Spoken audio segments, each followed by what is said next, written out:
Does that go after the wet stuff gets mixed in? Same time. Oh, same time. Gosh, Yeah. I'm sorry. Okay, I'm good. questioning you. You are in for a treat because today we have a very, very genius chocolate chip cookie, and we have the genius himself here to show us how to make it. Nick, do you want to come join me? Yes. Hi guys. Hi Kristen. Hi Nick. This is Nik Sharma. He has just created the most beautiful and appealing cookbook I've seen maybe ever. Oh wow, thank you. It's so amazing, and these cookies really jumped out to me for many reasons. Okay. That's a good thing. So what I'm going to do is start out with the ginger, crystallized ginger, which gives that spiciness. And then just chop them into tiny bite-sized pieces. One of the reasons why I decided to make this cookie was when I moved to America, I learned of Nutella. And I fell in love with the combination of chocolate with hazelnuts. You know, I tasted this thing and it was just so delicious. It's rich, it's creamy. It's just like magic. So I said if I'm going to make a cookie for this cookbook, it's going to be what I love the most. So we have the hazelnut flour that's here. It's coarse, and I like to use the coarse grind because it gives a better texture. So we can just do our whole one bowl baking. Yeah, let's thing. start. So you want to get the flour? Yeah, okay, so the dry ingredient part is my job. So hazelnut flour. The good thing is no matter what hazelnut flour you can find, the cookies are going to turn out well. And now some other, these are like standard players.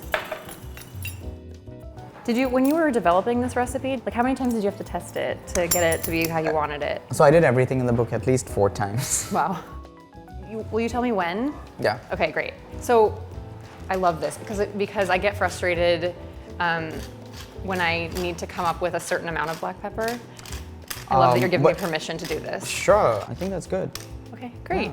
Yeah. It like just hit my nose. Yeah. So it's like grind until it really like That's hits a good, you yeah, in that's the a good face.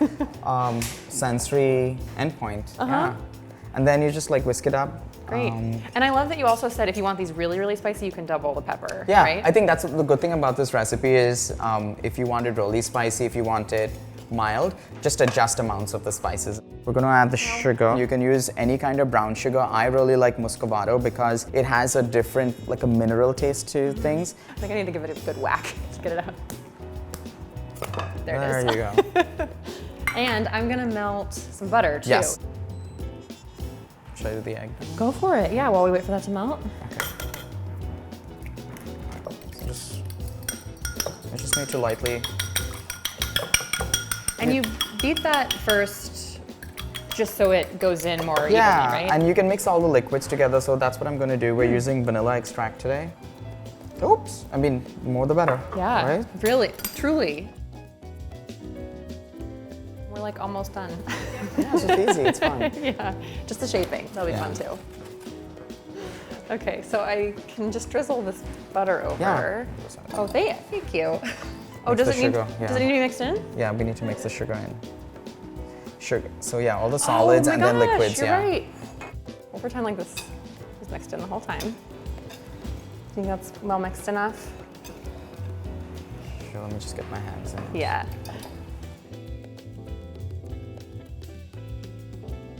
All right, so I'm gonna add the egg. Okay, great. And I will pour in this teeny amount of melted butter. I'm gonna add the chocolate and the ginger.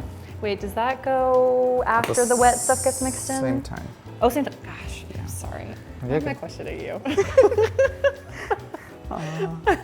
You're good. I mean, I forgot about that. The sugar liquid going thing, in yeah. earlier? Yeah, and then all you need to do is just stir it with a wooden spoon. Okay. And let's all comes together.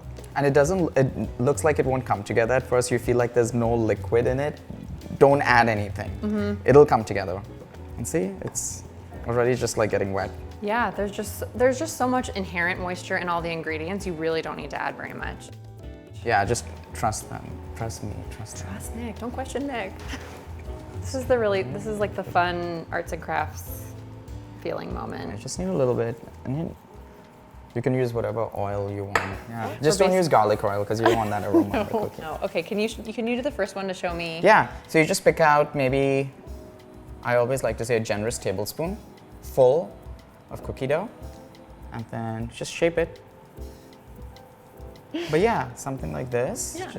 And also the heat from your body will start to melt the fat, which makes it much more easier to work with. How long did you spend working on this book?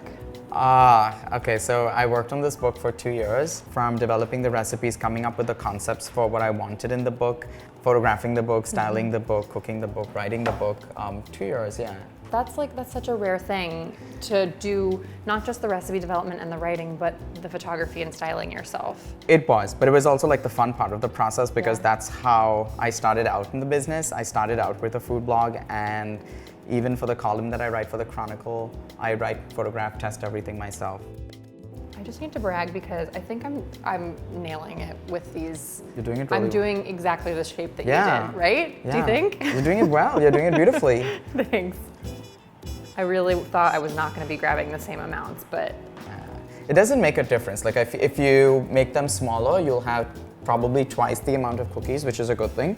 If you make them larger, you have a larger cookie, and that's also a good thing. also even if like you have one random one that's bigger or smaller, Keep that for yourself. yeah.